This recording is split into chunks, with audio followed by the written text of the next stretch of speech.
Once you've imported your Flash content into the Director Cast and set its properties, you'll use it in your movie by dragging it to the stage and positioning it where you want it. So I have a Flash file here, and I'm just going to drag it onto my stage here. It's going to use up 30 frames, which is the default for any new sprite. Now you can then use the Flash content sprite in much the same way that you would use other sprites. However, when working with Flash content on the stage, you'll want to keep the following points in mind.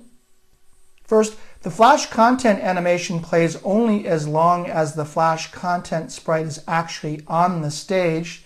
It resembles other sprites in this way. So for example, notice that when I play this, my sprite containing the Flash stops here at frame 30, and then it goes back here to my outline. Second, because Flash content uses a vector graphics format, you can stretch the application's sprite without loss of clarity. You'll notice that if I take this sprite and really make it large like so, rewind my movie and then play it, it still is nice and crisp and clean there. Next, you can rotate, skew, scale, or flip Flash content just as you would for a vector shape or a bitmap. So I can take this, let's go ahead and make this smaller, my Flash sprite here, and then let's go ahead and rotate it. Sometimes this disrupts the playback here when I record for this tutorial, but it looks like it's working okay. I can also go here and double click, and let's go to the frame, add that script here, and that will keep the playback head right there in frame 24 so I can see this. But notice that it's rotated, that Flash content is rotated and looks okay and plays back fine.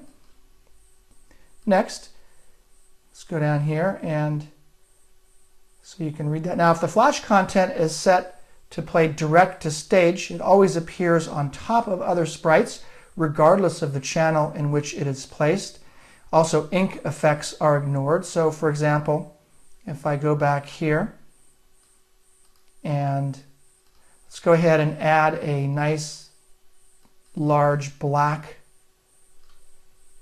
rectangle over the top of the sprite content. Notice that even though this new black rectangle is in a higher channel than my Flash content, the Flash floats right on top of it because it's direct to stage. However, if I open up my property inspector, click on my Flash file, go to the Flash tab here. Let's go ahead and move this out of the way. I click on the Flash and click on my Flash tab, turn off the DTS setting. Notice now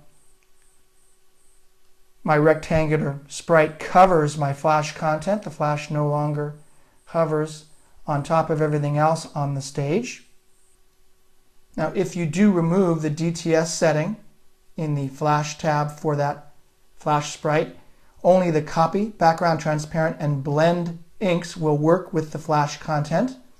Notice if I go back here to the Sprite tab and I change my ink from copy to background transparent, my Flash content composites very nicely against that gray stage.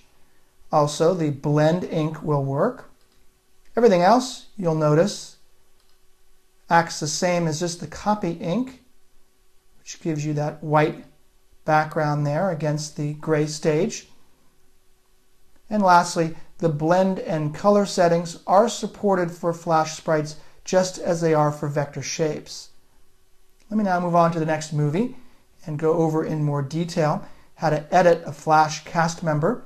You'll do this basically by double-clicking on the cast member, either in the cast window or the sprite on the stage, and that will notice open up Flash, where you can then go ahead and proceed to edit here in Flash, and then those edits will be updated back in Director. So without further ado, let me move on to the next movie and go over this technique in more detail.